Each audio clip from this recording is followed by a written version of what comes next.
You're listening to the Untitled Car Show in partnership with RightFootDown.com. Visit RightFootDown for your daily automotive fix. If you enjoyed today's program, please tell a friend. It's the best way to support this show. If you want to visit the archives, go to YouTube and search for Untitled Car Show. That'll bring you to the archived episodes. If you want to follow the show, just search for Untitled Car Show on Twitter, Facebook, or Instagram. You can always send an email to the show at untitledcarshow@rightfootdown.com. We're so glad you decided to spend the next hour or so with us. Without further ado, let's get into today's program. Hello and welcome to the Untitled Car Show. I see I do that, but I have the intro, so I don't need to do that. I'm still getting used to that. It's weird. Today's guest is the lovely Matthew Phillips. He is from Flat Sideways Full Locked. Or is it Flat Sideways Fully Locked? I already screw up. We actually haven't decided yet. It sort of bounces back and forth. But it's a podcast. It's out on iTunes, all the major listening platforms. All you got to do is search for. Can you just search for FSFL when it comes up? FSFL, yes. All right. It's a wonderful podcast. It's Matthew. It's Forge Crown Victor, and you have a couple other people that you kind of recruited from Opposite Lock on there, right? Mm-hmm. Yeah. And it kind of varies between 2 and 4 people most of the time. Yep. So normally we have the same. The main cast is just me, Forge, and Roland, and we all met on Opposite Lock. And then when we started to sort of like brought out when we started the Facebook and the Instagram, I realized that I couldn't handle that full load by myself because I'm generally doing about 95% of all the technical work for FSFL. So I got 2 of my buddies that I met at school and general life, and they hopped on, and they actually helped Steve out with his show, Backfires, which is sort of like a spinoff of FSFL, and that's more like the technical meat and bones of what we like to talk about, and that way we can use FSFL sort of like an overview of the industry and interviews and stuff like that. It's a very interesting show because you do have the Backfire segment, you have, the main car segment, and it's very news-oriented, which I really appreciate. So it's, you got Roland, you got, Forge on there. I always enjoy listening to you. I'm still going through, the big curse I have here is I have so much to do in my own time, but I'm trying to listen to all the other good stuff. And no, you could appreciate that. It's just you make time for what's good, and if you've slotted your way into there, so you're one of the good ones, I guess. It's an interesting show because it's a lot news oriented. I'm curious, why y'all went with the sort of news oriented format you have. That's where we're still trying to work things out. We're still new, and we're still trying to figure out how to sort of balance everything out. The news segment was really the main thing why I wanted to do it because that's my favorite part of the show. Roland, his specialty, as you can see, he's sort of the main vehicle that keeps the show going and on track because I sort of I can easily get sidetracked on one topic and can sort of stay in a place for a really long time. And he's great with the interviews and sort of keeping things going with that. So mainly, we're trying to find a balance where it's not too much news and a balance where we have something fresh, like more interviews, which we've been sort of working on. Our main goal for this year was a lot more interviews and just a lot more fresh, original content. And, we're still trying to find that balance. We're hoping this year we can sort of find our niche. Mm-hmm. Well, I think the way the show's formatted now, I think it works out very well. It's very... you can definitely tell Roland's a bit of the, referee here. Yeah. Coming in, so, which I always just kind of enjoy is you go off on a bit of a tangent, and then it's like, well, let's move on to the Alpha 4C, something like that. Yeah. Exactly. But it's very fun to listen to. There's a great charisma between all you guys, which is the hardest thing I think for most people to work out is how you make the show interesting. Especially, for those of you who are listening to this show, this is a lot of. I don't ever do the news here because I can't ever figure out how to do it and make it interesting. And you guys, I think, have hit the nail on the head when it comes to that. It's very good. It's very interesting. I like listening to the love-hate relationship you seem to be having with some with Land Rover Evoques, at the moment. I'm just curious, why did you think about getting into doing the podcasting thing in the first place? I've always wanted to, I've spent maybe the past 5 or 6 years of my life listening to podcasts, and I've always wanted to get into the automotive industry in some way, either as a journalist or as an engineer. As I sort of grew older, I found out that math just isn't my thing, where writing is. And I love writing about cars. I love talking about cars. So my thing was, after listening to more podcasts, I was like, well, I can only listen so much to where I kind of want to get talking. So over last summer when I was in Washington with a buddy of mine, that's when I put the call out on Opposite Lock. I'm like, hey, I want to create this podcast, and I'm trying to see if anyone's interested. So Roland, it was actually Forge who hit me up first, and he and I started talking, and then I think that's when you actually interviewed him first. Was right around that time. And then Roland was actually nearby. So Roland and I are actually the only 2 of the 3 of us that have actually met in person, because when I was in Washington, he was in Tacoma and I was in Snohomish. So that was about 50 miles away, but I was in the area anyway because I was getting my Subaru worked on. So a Subaru in Washington? No. Yeah, I know, right? Yeah. But we had, I think one current thing, like with as I sort of fumbled around trying to figure out how we're going to get the recordings done and getting the quality right, I think we had one false start, and that was with episode 0, which hasn't really been released yet, and probably won't be for a while, if ever. But with that was sort of our test run to see if we work.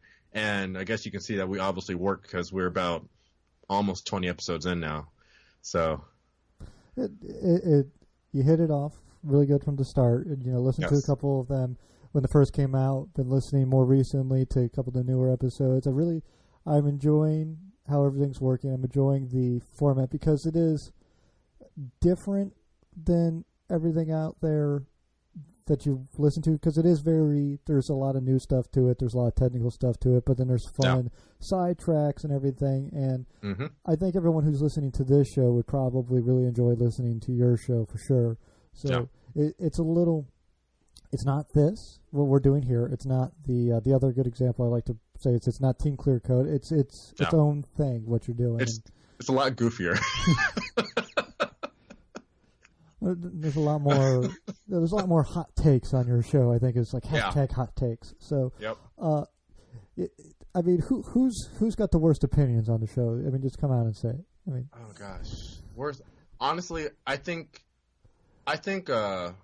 Roland and I think when it comes to things we have to change and mistakes that we see through the show that we sort of roll on, I think we're kind of equal when it comes to like the direction we're going and things that we want to change. Because after we record an episode and listen to the final product, I know that one of us are usually the first to say like, hey, we need to change this. Hey, we need to work on this. Hey, we need to try this. Or hey, let's try this. Mm-hmm. And then, I bet who's got the worst opinion on cars?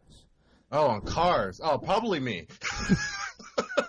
Most likely me, because you'll hear in a lot of episodes like I have a weird affinity for second gen Ford Tauruses and stuff like that. So when it comes, yeah, it's possible everyone else is wrong. I'm just saying, Well, yeah.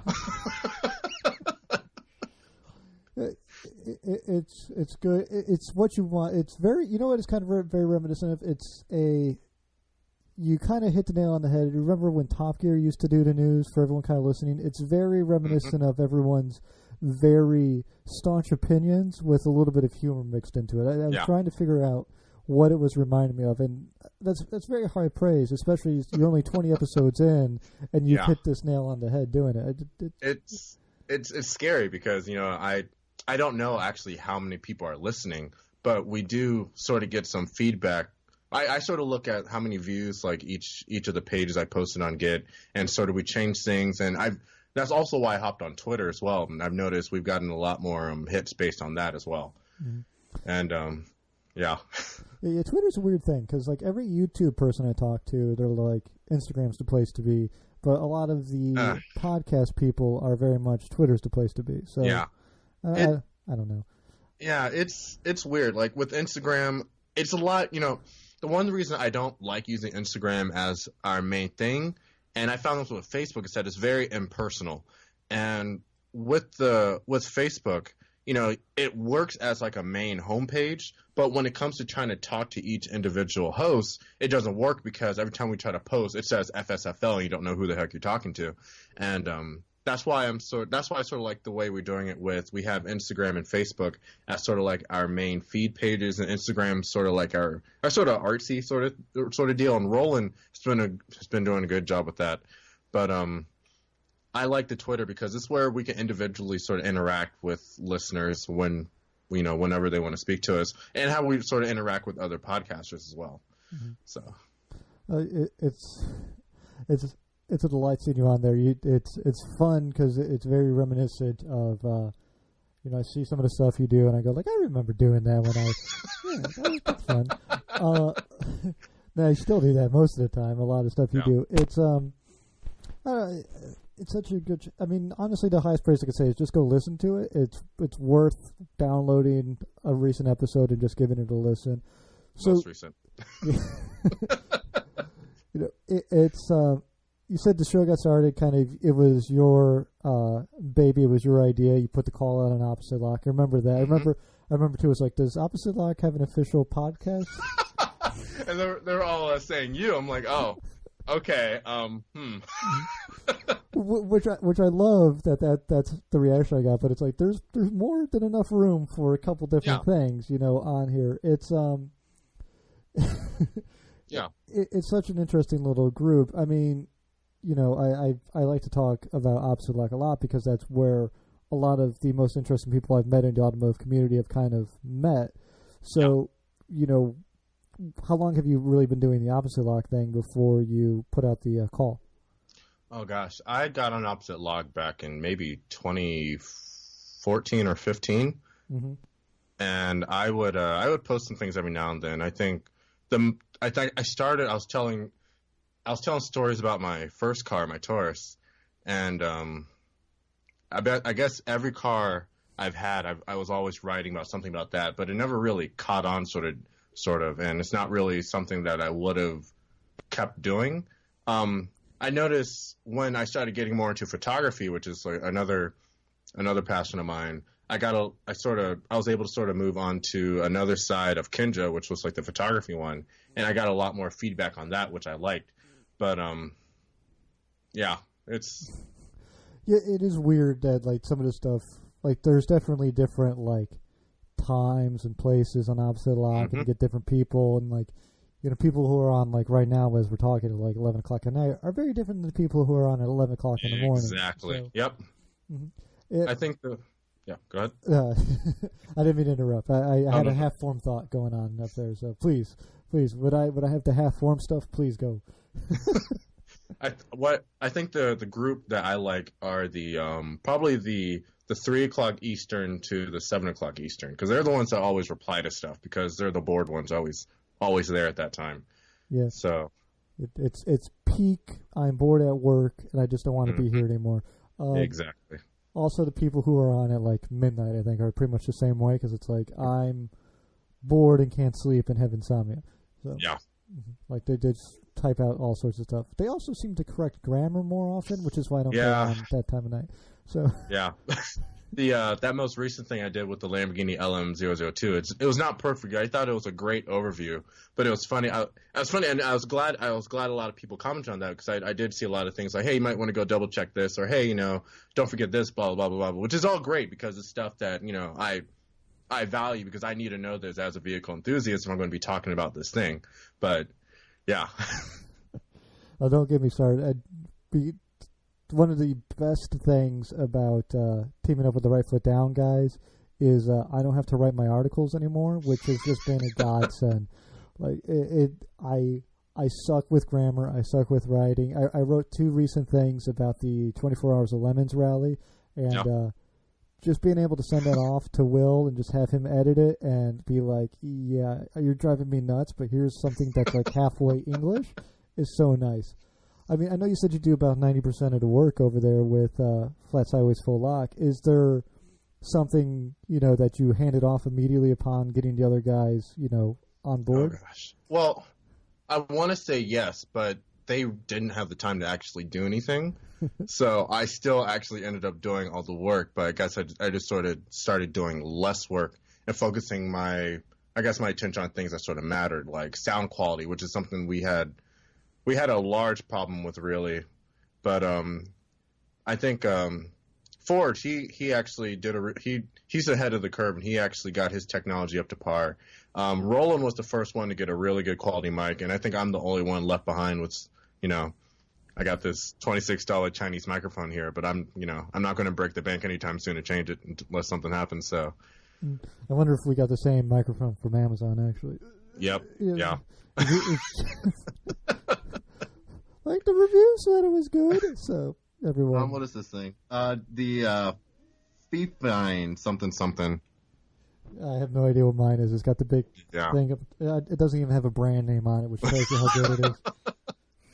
But no, I've enjoyed it because I'm actually in school right now and I'm studying communications, and I actually switched my major from photojournalism to just broad communications because of what I'm doing here, and I actually enjoy doing a lot of this writing mixed with audio technicality and photography, and so it's hitting me where I love it most. So, well, it's really nice when you come across that passion and you go like, yeah, this is it. This is what I would like to do.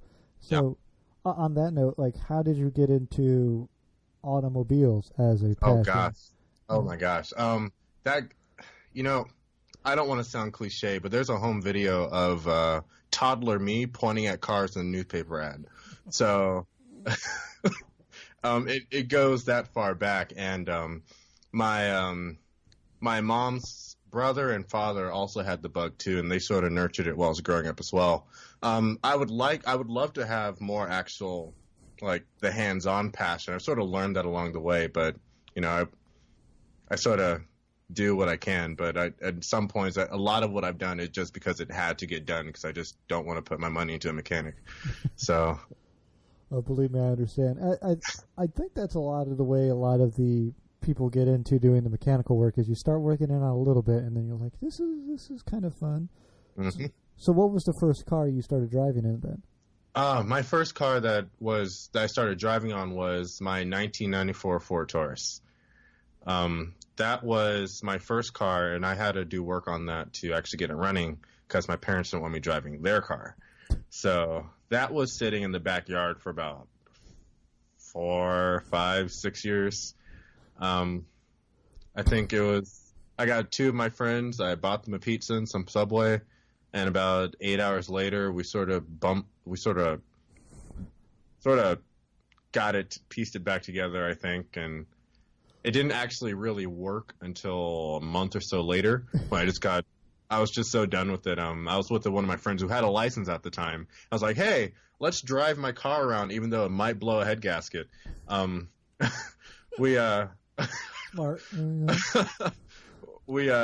I'm like, it's literally, I was like, I wonder if the heat and AC worked. So I turned the heat on, and then it immediately stopped overflowing. It stopped overheating. And then I guess whatever was in the cooling system that was keeping the new radiator from working cleared out.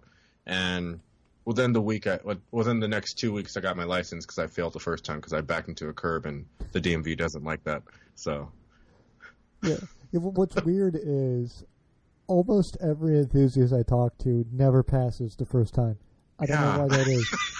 He didn't even let me finish the test. Like I didn't even get out of the spot. Like I backed out, the car went over the curb, and then next thing you know, he's like, park the car, And I parked the car. He's like, "You failed for today. Come back next week." I'm like, "Gosh." And the second time I took the test, I guess I used up all of my my get out of jail free cards because the horn didn't work. You had to buckle the passenger seat belt to the front middle seat buckle because the front passenger buckle didn't work, and then one of the headlights didn't work, and then she just looked over at me. She's like, "You better drive good." I'm like, So I drove good.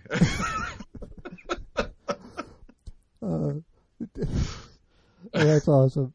Yeah.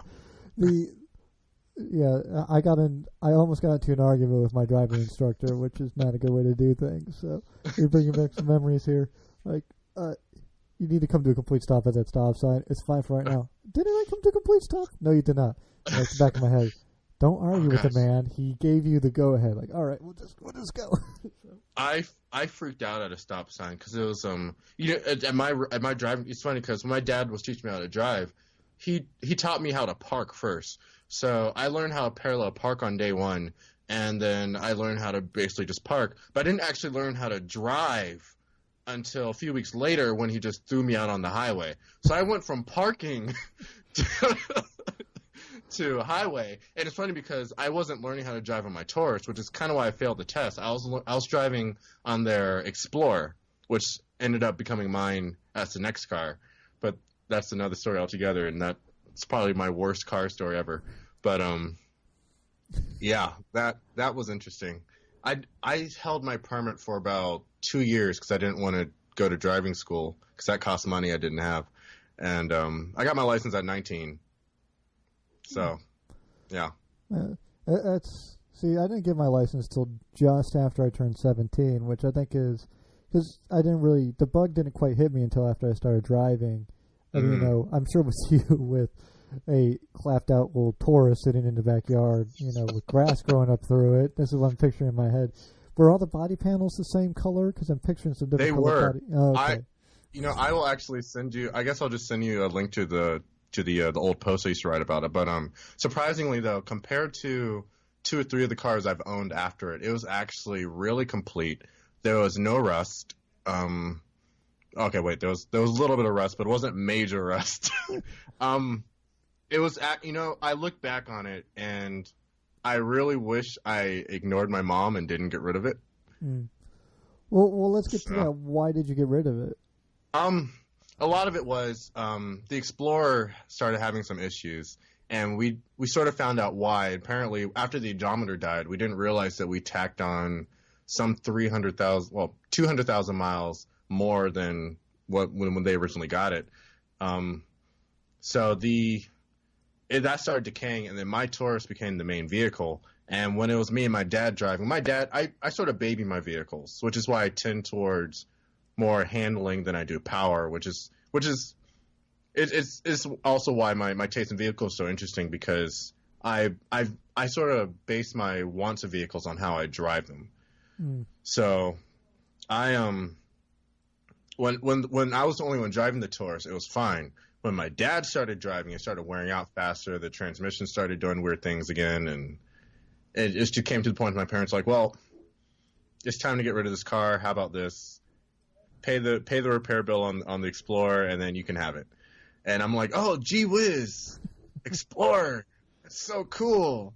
I like the Explorer, and I still like late model second generation Explorer Sports.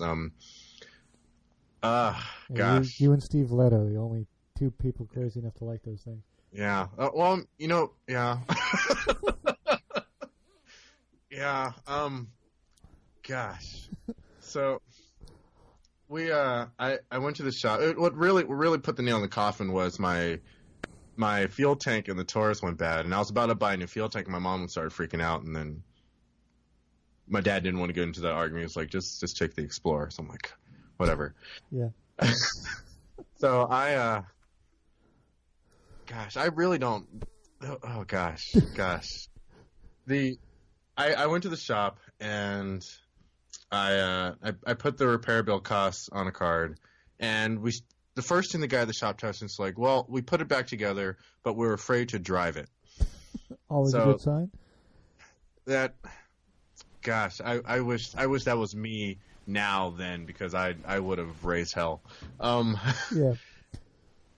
We started off and it was making the loudest noise you've ever heard. It was this loud ticking noise, and I drove it like that, like an idiot, for about 2.5 days to 3 days.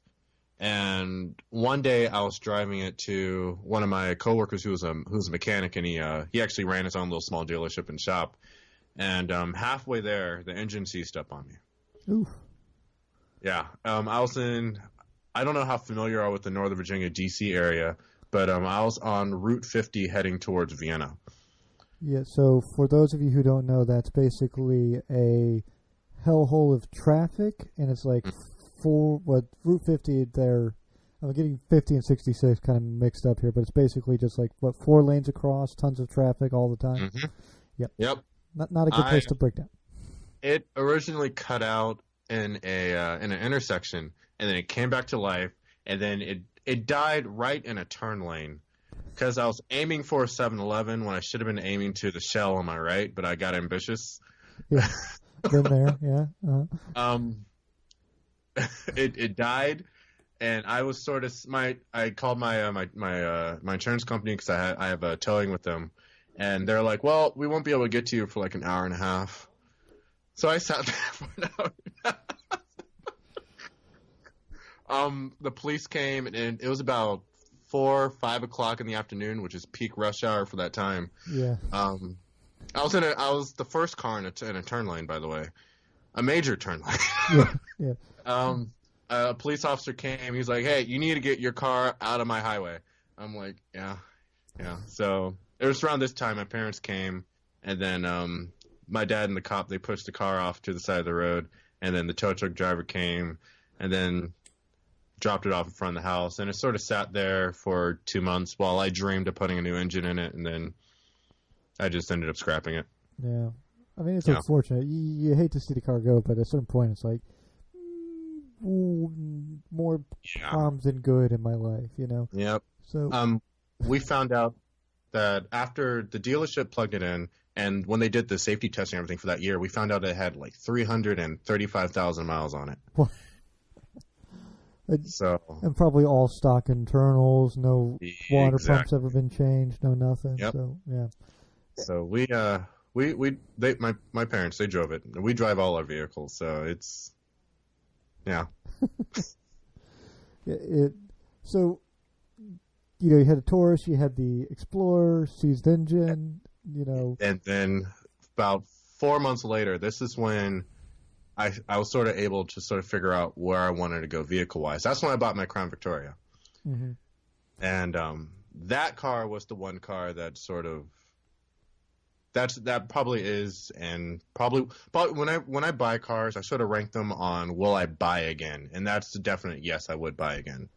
Well, that car is the perfect car for Northern Virginia, because the only way to get jackass left lane hogs out of your way is to drive an old Crown Vic, because they go, this guy probably isn't a cop, but just in case, I'll get into the right lane. Exactly. You get around so much faster. It's got to be so nice. I need to get one. I live just north of the city, so. Yes. I had a 93 Crown Vic, and 3 days after I bought that, I blew the manifold gaskets. I was doing a burnout in front of my my friend's house. I got that fixed, and then I drove it. I had to park it because I couldn't get it through safety because of one of the pins in the wheel. One of the pins in the rotor went behind the wheel, and then I couldn't afford to get that fixed. And since I lived in an apartment complex, my parents would get fined if I worked on my cars there, which I did anyway, but they didn't really say anything. But that's another story for another day. Yeah. But I hate Virginia when it comes to that. Like, we don't want you working on your cars in the parking lot. Bitch, where am I supposed to work on them? Exactly. What I ended up doing was it sort of sat there for about another 5 months until I used some school from some money from my school scholarship packet I sort of put to the side because I needed, if I was going to be 3.5 hours from home, I needed to be able to go back and forth from school and home if anything happened. So I put that money in there. My parents actually found a really good mechanic. They gave me a really good deal to fix the thing up. They slapped a sticker on it. I drove it from Northern Virginia to Lynchburg, and then that was September 2015, and then I sold it in April of 2016 when I got my Fox body and my Jeep, my first Jeep. It's always the first one. There's going to be more, dude, not because people are enthusiastic about them, but because they're that terrible. Yeah. Actually, no. This one was, the Jeep actually wasn't that bad, but let me get to the Fox body first. The Fox body was because my Crown Vic was getting 8 miles per gallon city and 25 highway. So I needed a little city car to get from class and back that wasn't going to run out of gas as soon as I got to class and back. Yeah. That was probably my favorite car because I've always wanted a Mustang and a Fox body, especially a Fox body. There was a 4-cylinder 86 coupe, and I got it for $700, and I had to sell that to pay for tuition last year. Ha. Mm-hmm. The Jeep was a 99 Grand Cherokee that belonged to my uncle. He barely 3 years ago just stopped working. My grandfather and my uncle couldn't figure out what it was, so just sort of sat in my grandfather's yard for about 3 years. The sunroof had given up the ghost, and water had just poured into the interior. And by the time I got to it, whenever I call my uncle, we always talk about our cars, and I always ask him, "Hey, how's the Jeep going?" It's like, well, like I want to get it back on the road, but at this point, now that I have my BMW and I have my Ranger, I really don't need it, so I might just donate it. So I'm like, well, you could just donate it to me. And then there was a pause, and he was like, if you get it out of the yard, I'll give you the title. Oh, there you go. So, yeah. For those of you who don't know, in Northern Virginia, it hardly ever rains, and it's not ever humid, so a broken sunroof isn't that big. Oh, wait, no. It's probably the worst thing ever. There's all the bugs and the water and the moisture. Like, well, you see, the Jeep was in Newport News, which rains a lot. Yeah, exactly. I got to the car, and my grandfather was using it as a work truck when it was running, so all his stuff was in it still. And then there was a puddle of water on the front passenger and rear passenger floor well. I bought a wet vac. I cleaned that out. I got all my grandfather's stuff out of it. I pretty much cleaned the whole interior out, but we couldn't actually get it to start. It would turn over, but it wouldn't start. My uncle thought it had something to do with Daimler's weird key system. It wasn't connected to the computer, and I wasted $70 to tell them, like, yeah, it's now talking to the computer. We don't know what's up. So I actually ended up using AAA's free 200-mile tow to get it from Newport News back to Lynchburg. And they almost didn't take it, but they did it anyway. Yeah, but why the hell does it matter to them? They're getting paid from AAA either way. Exactly. I mean, the tow truck drivers don't care. It's just convincing AAA to send the tow truck to get me. Yeah. Yeah. I pay you for this. Come do the job you said you would do. Exactly. I found out that it was a fuse. It was the fuse that connected the key to the computer. Wah wah. So 3 years and nothing. It was just a fuse. I wish I could say I haven't done that mistake either, but I have a couple times. No. Mm-hmm. The only thing with the Jeep was it was in great condition when parked. My uncle kept up with the maintenance. He did everything he could to keep in really good condition. But when a car's been sitting for 3 years, especially a car from the turn of the century when they started throwing unnecessary stuff in it that can go wrong, it will go wrong. So dry rot, especially in Newport News. Yeah. Gosh, I probably the best car I've ever driven. Really? Ever. It was quiet. It was smooth. That high output 4.0 it took anything you threw at it. The cooling system wouldn't work. It had two I'm sensing cooling. a trend here. It had 3 cooling fans. It had the clutch fan. It had 2 electric fans because it had the towing package. None of the electric fans worked. I'm not shocked. It's a Jeep. So, Yeah. A Chrysler product. Electrics go wrong. So I drove that until I left for the summer, and I ended up caulking the sunroof so I wouldn't have the repeat issue that I had when it was sitting for 3 years. And then over the summer, I ended up buying a 95 Subaru Legacy Outback wagon. And I tell this story so many times. The previous owners thought it was blowing a head gasket, which it probably was by the time I was done with it. But I needed something to drive around over the summer, and it was $150. So how do you find these cars? I need to find these cars. I mean, it's weird because I was trying to go after a '89 Volvo 240D wagon, and the lady promised it to someone else, and he got it for free. But she referred me to her friend, her neighbor down the street, and he's a big Subaru guy. Like as soon as I said I would buy the Subaru, he went out and bought the next model year of Outback.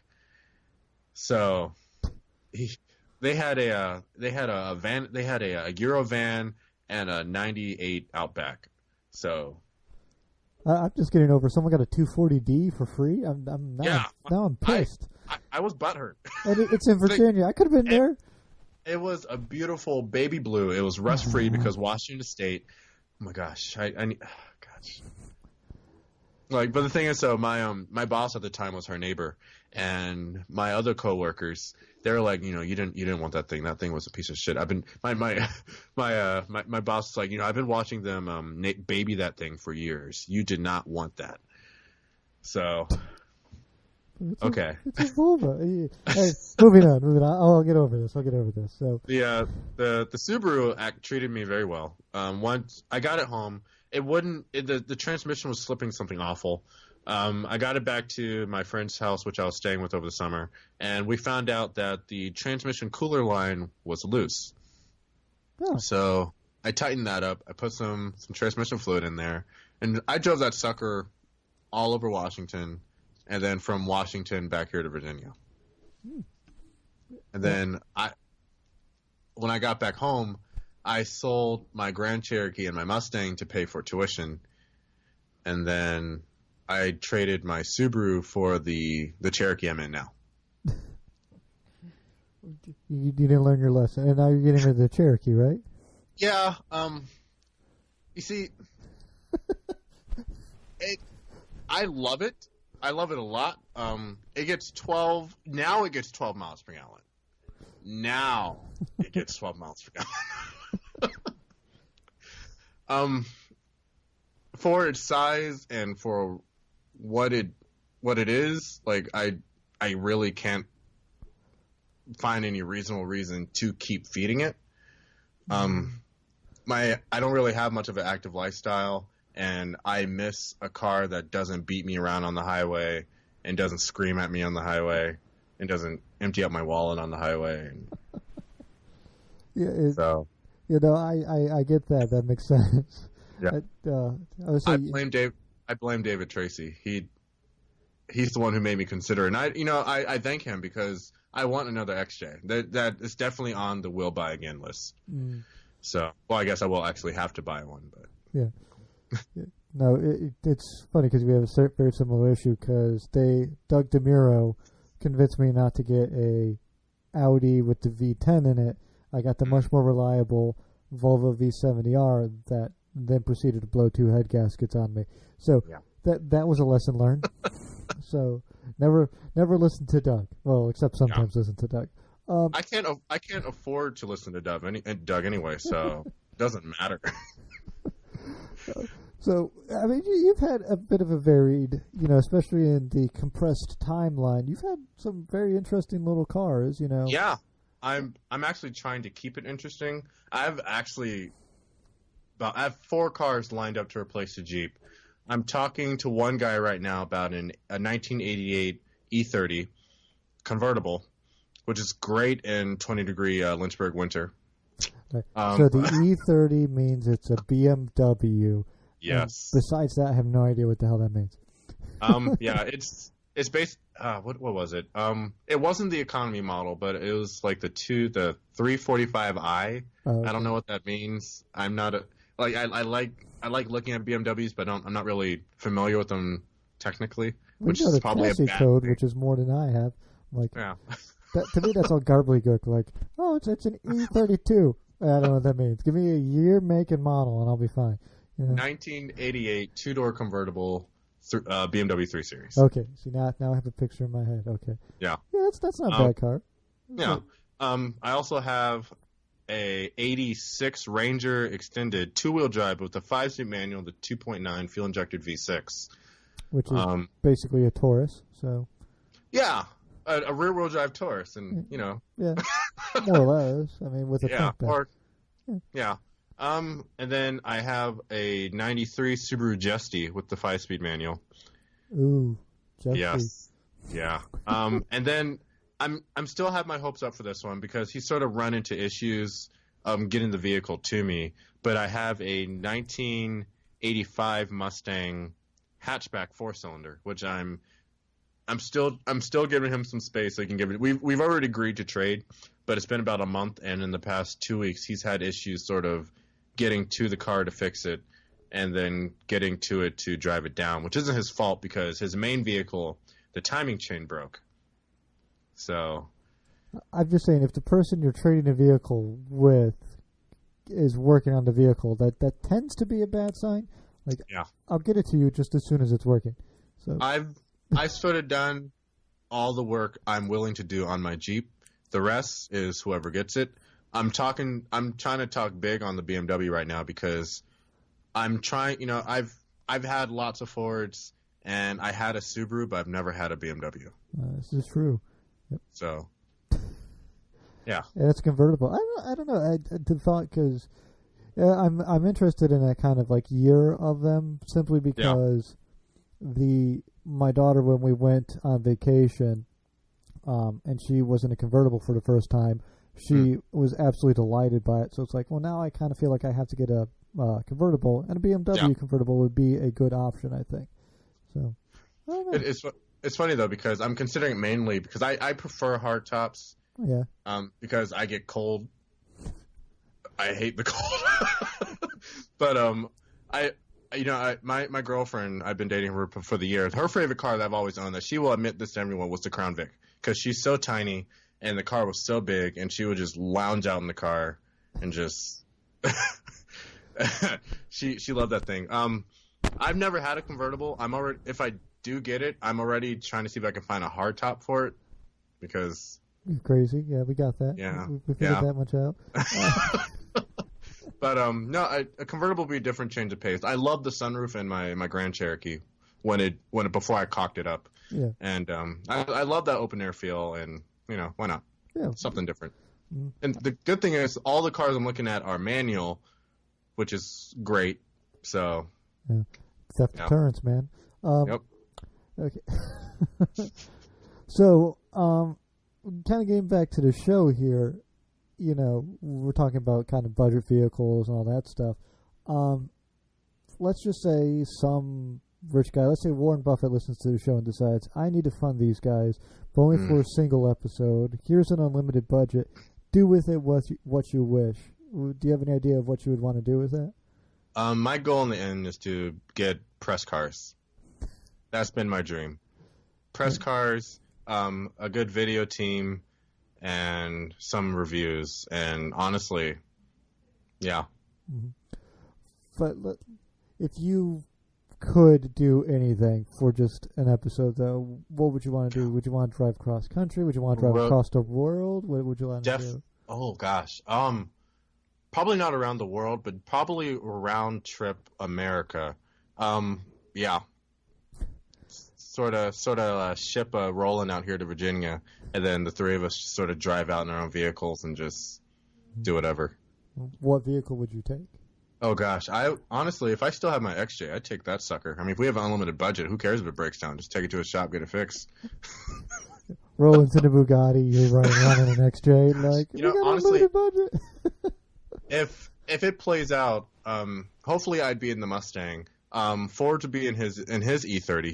He just got a late '80s BMW 3 Series, and then I'd see if Roland would come in his Miata. So that'd be interesting. Yeah. Mm-hmm.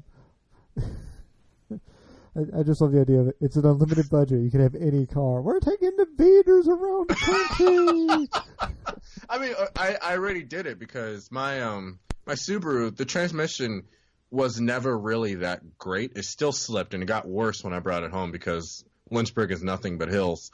It had about 250-something thousand miles when I started the drive from Snohomish back to Virginia.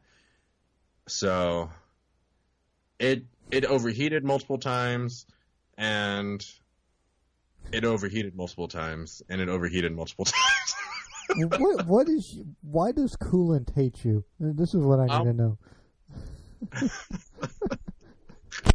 What did you do to it? I bet it's something I'm doing because I know with my XJ, I have the pre Chrysler area Cherokee, so it has a closed cooling system, and if you don't burp it just right, it will overheat on you. And my Subaru, I never really got the process of burping it right. So there are some days where I got it, and there are some days where I would just have to pull over because I did not want it to blow a head gasket on me, and then I would just tow it back to wherever I was because, I fully my Taurus, my Explorer, my Subaru, and all of my Jeeps, something with the cooling system, and it's just against me. That's why I just want an air-cooled Beetle. I don't want to deal with it anymore. Yeah, that's what you need. You just need to get away from coolant. Like yes.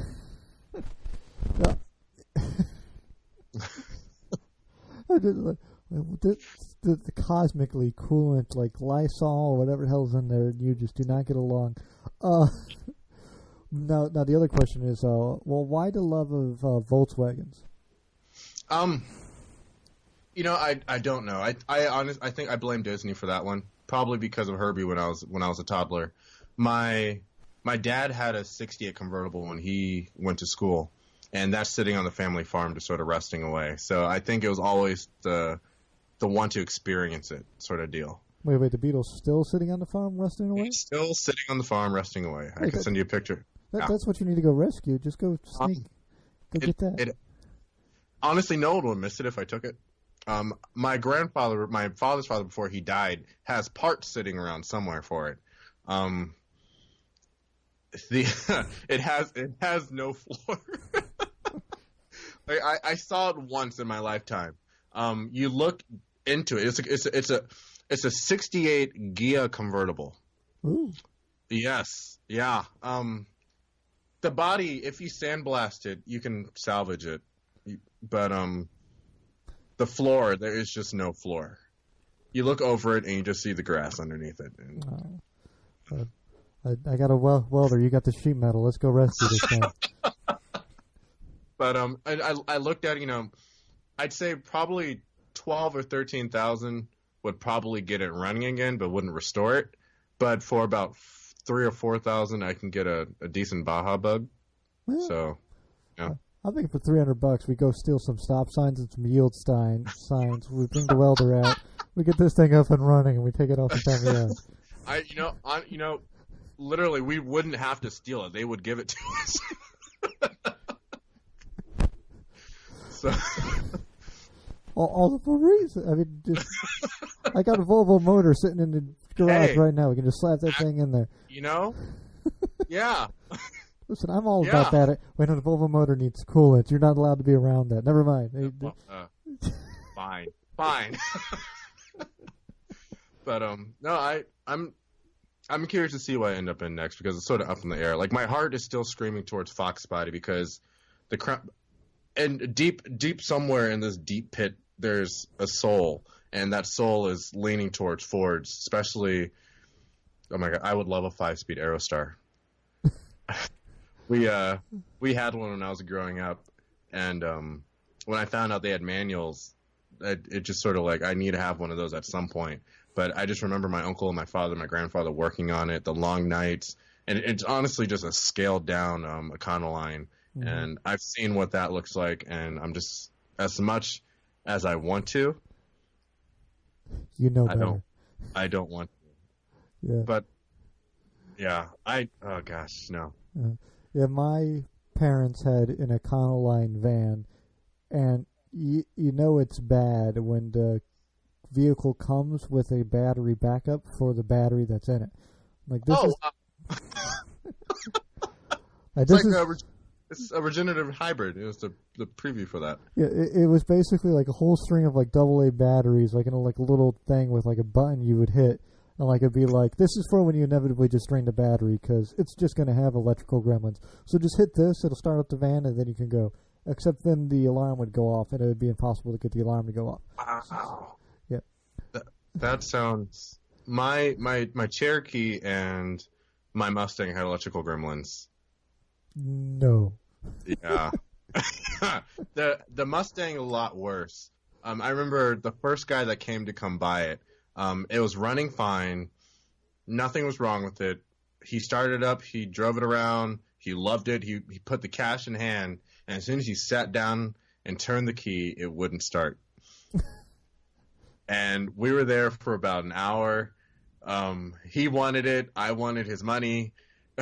Yeah. So he didn't want to, but he ended up having to leave it behind, and he said he'd contact me in about a week. As soon as he left, no more than he was about 600 feet down the road, it started up. And I drove it around all day. Yeah. I drove it around for the rest of the week. No problems. So I can relate. My brother has a old inline 4 Mustang that his wife has pretty much made him get rid of at this point, and it's like electrical gremlins. It just happens. Yep. So it, yeah. The Cherokee isn't that. But the Cherokee is small things like the reverse lights. There's something with one of the sensors in the transmission that doesn't make them come on, and I don't want to spend a few hours underneath the car to pull out the sensor and clean it and put a new one in.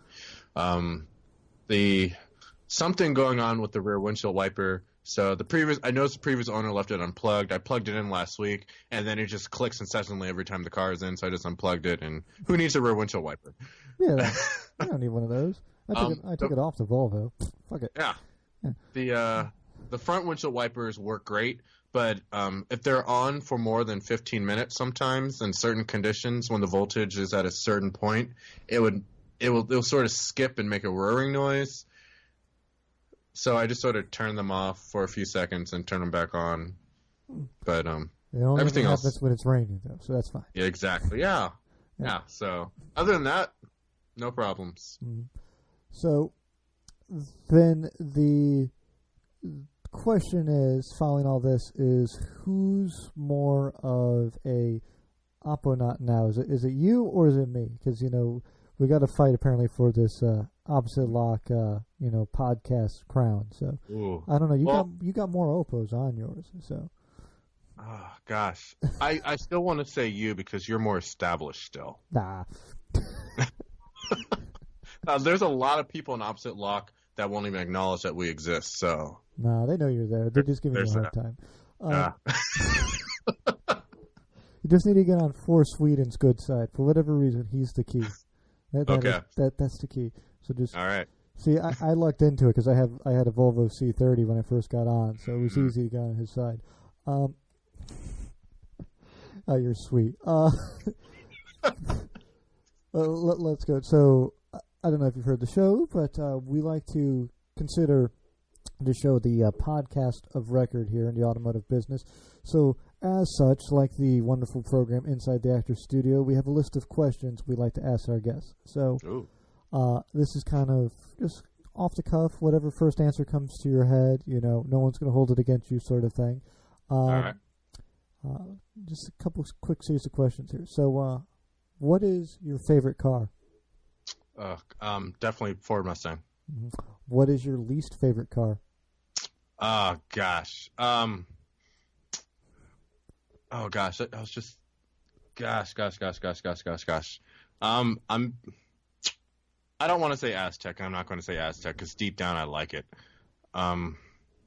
It's Probably like our special needs brother of the car world. Yep. Gosh, what car do I absolutely hate?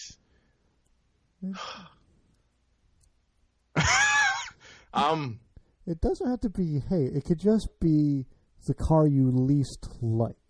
Like you see this car and it just always you just have that bad taste in your mouth. You're like, ugh, just no. Like I'm probably going to say the '90s Thunderbird. That's a good one there. Yeah. Mm-hmm. Sorry, Forge, but it's true. What modification trend turns you on? So they could be, stance, donk, brodozer, stuff like that. Let's see. I'm a headlight guy myself. What headlight trend are you talking about? Like the accent stuff, or like I love how especially with Audi and Volvo, how that sort of chiseled headlight look to where it's not insane and it is handsome, but it's still boring at the same time. I get what you're talking about. All right. Yeah. What modification trend turns you off? Stance, brodos, or donks. Definitely donks. As a black guy, I hate donks. As a Crown Victoria guy, I hate donk Crown Victorias. But it says Skittles and it's writing on 22s. What's the hate? No. In Newport News, there's a Crown Victoria. Well, in the Hampton and Norfolk area, there's a Crown Victoria club, and I've seen this Crown Victoria in person and on the Instagram. But it's a bright green, second generation '90s Jelly Bean Crown Victoria that is donked on. I don't know what size. They look like it's 23, 24s. I don't know. It is bright green, bright lime green wheels and body. So. Yeah, no, this is not a place of judgment. I am just, I'm not a fan of it. I don't mind stance. There's good stance and there's bad stance. I like some rice stance, but there's too much stance sometimes. But I'm not going to complain about stance. I get it. It doesn't. It's not hate. It's you just don't get it. I get it. It's So let's see here. What is the car you dread to be stuck behind at a red light? Tahoe. Good one. Any particular reason why a Tahoe? The drivers. No, that's a good one. Good point. Most people just say people on cell phones, and they mean Tahoe drivers. So, well, they are Tahoe drivers. What automotive sound or noise do you love? Yeah. This could be the roar of a V12, or was that the noise you were making right now? Was the automotive noise? Noise the LFA makes. That is a good one. That noise just gets me. What automotive noise or sound do you hate? Oh, fart can. That is, you have that one chambered. Fart can. I saw a Civic Si today trying to race on the BW Parkway and had a giant fart can on it. And I was like, your life must just be miserable. No other mods, no other anything. It was just driving that thing, just the drone in that car just had to be intolerable. Poor guy. What profession in the automotive industry would you love to do? Probably something in marketing or communications. What profession in the automotive industry would you least want to do? Probably assembly. Because you would be bad at it, or what? No, see, I've been a cashier at numerous different stores for the past probably close to 5 years now, and the fact of being stuck doing the same repetitive motion on the same repetitive part for hours on end does not appeal to me anymore. So, and imagine having to do that on a car that you hate. Oh, that's a good point. You're building something that you hate, and it's a part that you hate putting in every day. I'm putting together fucking Priuses, and I gotta get stuck behind them in the road. Yeah, exactly. I'm going to admit to the world right here. Uh-oh. I don't mind the Prius. I mind Prius drivers. Priuses are brilliant concepts, and the Prius V is a brilliant vehicle to be in. It irritates me that of all the Toyotas, it's the only one I can sit in comfortably. Yeah. That's what irritates me. I've been outrun by Priuses, so I don't know what this thing is about slow Prius drivers in the left lane, because I'm in the right lane, and they're the ones that are giving me mean looks and driving past me with their smug, I'm saving the galaxy, whatever. Yeah, pretty much.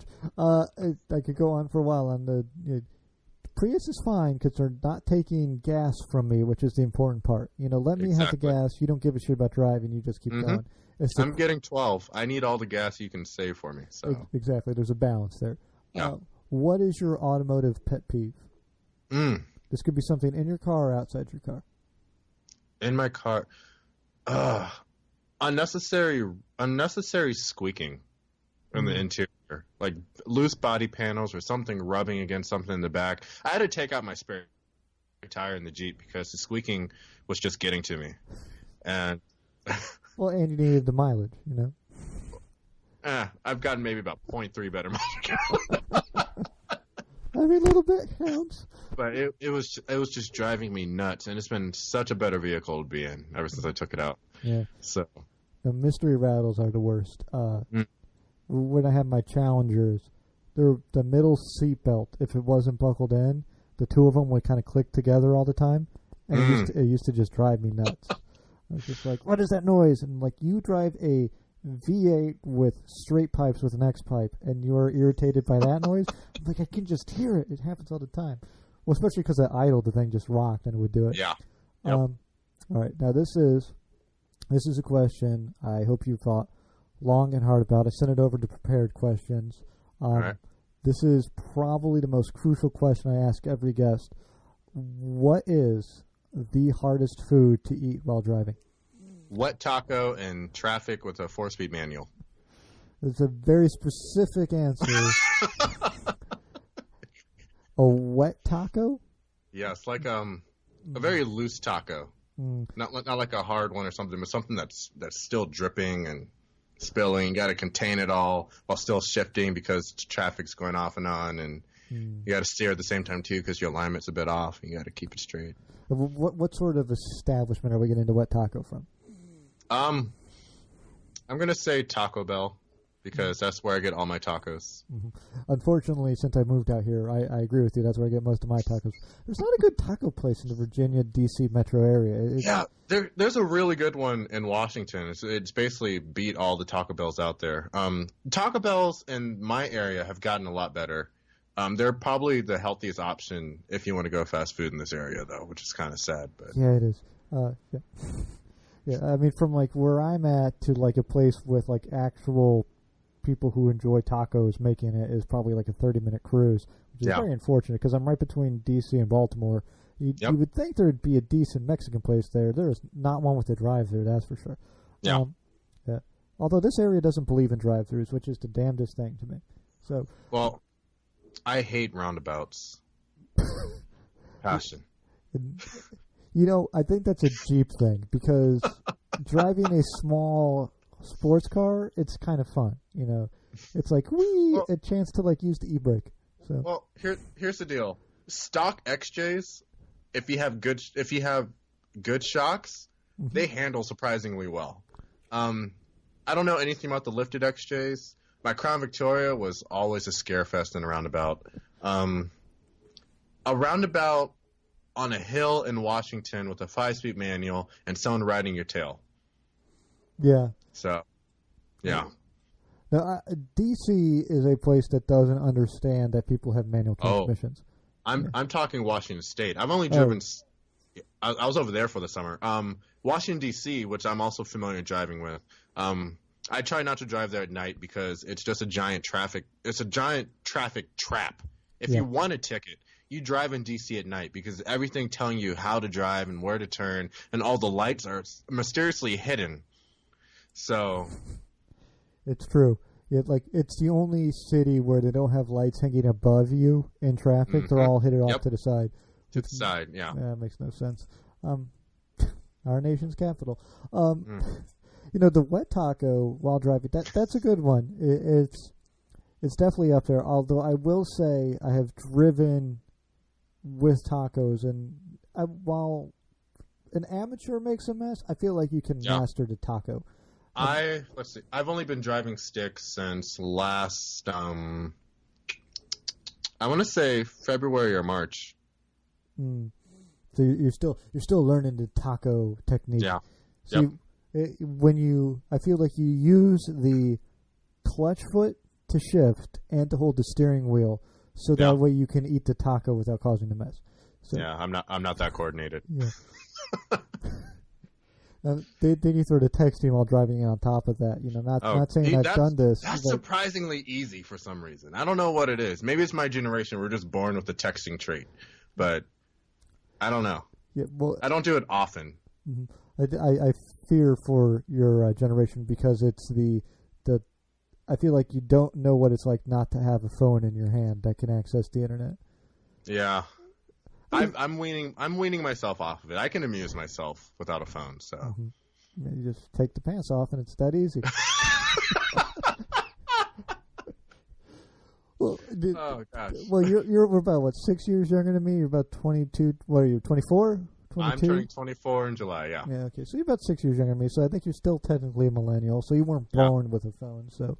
No, I was born with books and Hot Wheels and Legos and Connects. And a rusted Volkswagen in the family yard that needs to be rescued. Yeah. We should get together. You should get together, everyone from the podcast, and you should head out there and just fix it up. I think that's what you need to do. Operation Beetle. Yeah. Just find some sheet metal that's been abandoned. I'm not saying you should commit a crime, but Oh, it won't be a crime because all I have to do is ask, and they'll just give it to me. Yeah, but I'm saying how are you gonna get the sheet metal? Oh, yeah. We can find whatever junkyard my Explorer's at and just cut that up. Oh, that's always an option, yeah. Because that's probably more rust than metal now at this point, anyway. So yeah, probably. Good old Ford. Yeah. So I guess that pretty much does it for the evening for us. Cool. What is again the Twitter people can find you at? I am at Ace Convoy. You can also find me on Instagram at Ace Convoy, and or you can follow our official FSFL Instagram at _FL. So, and then there's a Facebook for the site as well, or for the podcast. Yes. And then, what's the best way for people to find the podcast? For podcasts, you can find us on iTunes. You can find us on Stitcher. You can find us on SoundCloud. I think you can also find us on a lot of the Android aggregator sites as well. Just type in FSFL, and then we should pop right up. I've noticed with iTunes, it shows our first cover photo that I made, and I can't get rid of it. So if you see a white picture with a mustache, that's us. So yeah, not the new fancy logo, but the old mustache logo. I pride the new one. I did it myself. You didn't do the mustache one yourself? I did do that one.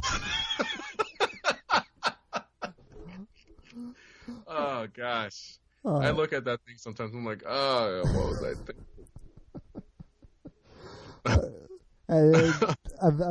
It's a mustache. I don't know why it's not. I don't know. Or is it maybe it's just a fancy burnout. Maybe that's why I look at it. What happened was Roland and Forge, they both have really nice beards, and I have this sort of beard going on, and I couldn't really find a beard that worked with what I was trying to do, but I found a mustache. I'm just like, well, I can do that, but we never really rolled with the idea that our facial hair was involved with the show. So when I had the chance, I sort of phased that logo out. And I want to ask what a beardlet is, but I'm afraid. It's this. that I have on my face. It's if you look at Forge's beard and Roland's sort of I keep it contained beard, and then you look at mine, you're just like, yep, baby beard. Got it. Understood. All right. Yeah. Well, again, Matthew Phillips, flat sideways, full locked, or flat sideways, fully locked, or just FSFL. Yes. Yeah. See, titles are hard, so yeah. That's why we just stay untitled over here. It was full lock, but I think it just slips out fully locked because I think it sounds better. Mm-hmm.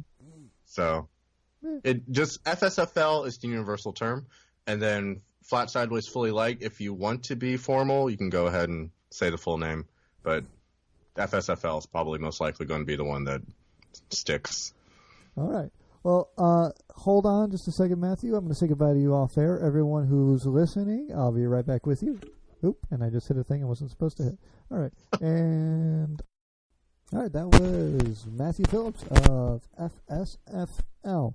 Make sure you go check out his podcast. Definitely worth a listen. I think you'll really enjoy it. For everyone listening to my voice, please make sure you like, comment, subscribe. That's YouTube. Make sure you tell a friend, tell a loved one, coworker. That's how we grow here in our audience. Leave a review on iTunes. That helps out a lot on that platform. If you enjoy listening to me and you want to read some stuff I put out, you can go read it on Right Foot Down. You can also read my Twitter feed. It's at Untitled Car Show. You can read Ryan West's thoughts, also at Right Foot Down. And you can read his Twitter account at Ryanator122. You can also follow Right Foot Down at Right Foot Down US. Plugs, man. They get hard after a while. You can follow us on Facebook. You can follow us on Instagram, all at Untitled Car Show. It really helps out. I really appreciate everyone listening, taking the time out of the day to, join us. So wherever you are, whatever time it is there, thank you so much for listening. Be safe out there.